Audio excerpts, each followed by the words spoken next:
ಆಹಾ, ದುರ್ಯೋಧನೆಯನು ಇಷ್ಟು ಅಹಂಕಾರದಿಂದ ಮರೆಯುತ್ತಿರುವನು. ಭೀಷ್ಮ ದ್ರೋಣಾದಿಗಳೆದ್ದು ನಮಸ್ಕರಿಸಿದರು ಕಣ್ಣಿತ್ತಿಯೂ ಸಹ ನೋಡದೇ ಇರುವನಲ್ಲ.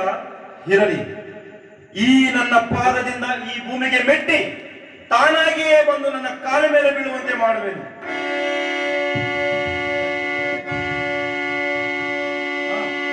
ಓಹೋ ಚಕ್ರವರ್ತಿ ದುರ್ಯೋಧನ, ದೂತನಾಗಿ ಬಂದ ನನಗೆ ಇಷ್ಟೊಂದು ಮರ್ಯಾದೆಯೇ?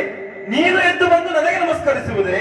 ಕೃಷ್ಣ, ದೂತನಾಗಿ ಬಂದ ನಿನಗೆ ದೂತ ಲಕ್ಷಣವೇನೆಂದು ಪರೀಕ್ಷಿಸಿದ ಮಾತ್ರಕ್ಕೆ ನಿನಗೆ ನಮಸ್ಕರಿಸಿದ್ದೆ ಎಂದು ಹೆಮ್ಮೆಗೊಳ್ಳಬೇಡ.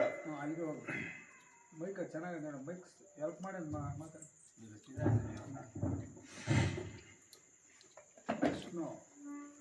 ಕೃಷ್ಣ, ಗೋಪಾಲಕರಾಗಿ ಗೋವುಗಳನ್ನು ಕಾದಿದ್ದು ಆಯಿತು, ಮೋಸದಿಂದ ಅನೇಕರನ್ನು ಕೊಂದಿದ್ದು ಆಯಿತು. ಇಷ್ಟೆಲ್ಲ ಸಲದೆ ಪಾಂಡವರಿಗೆ ದೂತನಾಗಿ ಬಂದಿಯ ಬಂದವನು ನೆಟ್ಟಗೆ ನಾನು ಅರಮನೆಗೆ ಬರುವನೆಂದು ಸಕಲ ಸಾಮಗ್ರಿಗಳನ್ನು ಸಿದ್ಧಪಡಿಸಿದ್ದೆ, ಆದರೂ ಬರಲಿಲ್ಲ. ಹೋಗಲಿ, ಪೂಜ್ಯರಾದ ಭೀಷ್ಮ ದ್ರೋಣಾಚಾರ್ಯ ಇದ್ದಲ್ಲವೇ, ಅವರ ಮನೆಗಾದರೂ ಹೋದಿತ್ತು.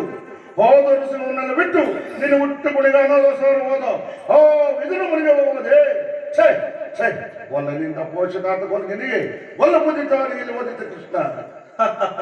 ಸುಯೋಧನ, ನೀನು ಏನು ಬೇಕಾದರೂ ಹೇಳಿಕೊ. ಭೀಷ್ಮ ದ್ರೋಣಾದಿಗಳನ್ನು ನೋಡಿ ಬಹಳ ದಿನಗಳಾಗಿದ್ದು. ಅವರನ್ನು ನೋಡಿಕೊಂಡು ನಿನಗೆ ಒಂದು ವಿಚಾರವನ್ನು ತಿಳಿಸಿ ಹೋಗಲು ಬಂದಿರಬೇಕು. ರಾಜ್ಯ ವಿಚಾರವನ್ನು ಬಿಟ್ಟು ಬೇರೆ ಏನನ್ನು ಹೇಳಬಹುದು?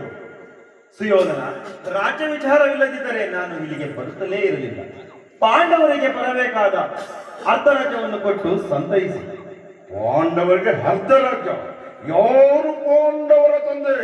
ಹೆಮ್ಮಧರ್ಮನೇ, ವಾಯುದೇವನೇ, ಇಂದ್ರನೇ, ಇಲ್ಲ ಅರ್ಜುನ ದೇವತೆಗಳೇ? ಓ ಪರರ ಮಕ್ಕಳಾದವರಿಗೆ ರಾಜ್ಯದಲ್ಲಿ ಹಕ್ಕು ಬಾಧ್ಯತೆಗಳು ನಾನು ಏನಿರ್ಬೋದು ಕೃಷ್ಣ? ಅಷ್ಟೇ. ಈ ಕೃಷ್ಣನಿಗೆ ತಕ್ಕ ಸಂದೇಶವನ್ನ ಕೊಟ್ಟೆ. ಶಕ್ರಿ ಎಲ್ಲಿ ನೋಡ್ತಾ ಇರೋದು? ಈ ಕೃಷ್ಣನಿಗೆ ತಕ್ಕ ಸಂದೇಶವನ್ನು ಕೊಟ್ಟೆ. ಅಲಿಯ ಸುಯೋಧನ, ಈ ಕೃಷ್ಣನಿಗೆ ತಕ್ಕ ಸಂದೇಶವನ್ನು ಕೊಟ್ಟೆ. ದುರ್ಯೋಧನ, ಪಾಂಡವರ ಜನ್ಮದ ವಿಚಾರದಲ್ಲಿ ಇಂತಹ ಕುಯುಕ್ತಿಗಳು ಮಾತುಗಳನ್ನು ನಾಡಿದರೆ ನಿನ್ನ ತಲೆಯ ಮೇಲೆ ನೀನು ಕಲ್ಲು ಎಳೆದುಕೊಂಡಾಗುವುದು. ನಿಮ್ಮ ತಂದೆ ತಾಯಿಗಳು ಯಾರೆಂಬುದನ್ನು ಸರಿ ಯೋಚಿಸಿ ನೋಡು.